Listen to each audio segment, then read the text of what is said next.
Ako po si Jerome, operator po ng DTF printer dito sa Shared Planet Divisoria. As of February 2, ginamit ito ng 4 days na may total meters na 21.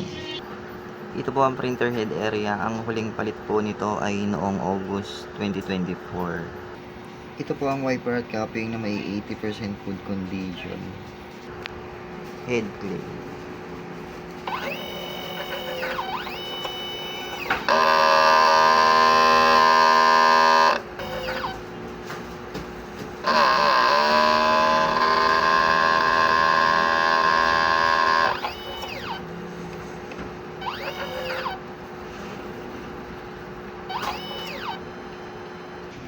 Punasan ng wiper at capping upper head clean.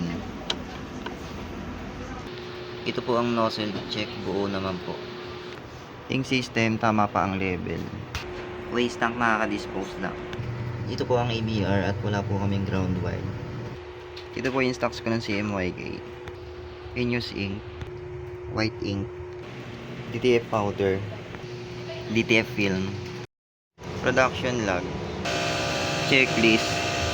Ang nagamit ko lang po sa consumables ay isang DTF powder. Yun lang po. Thank you.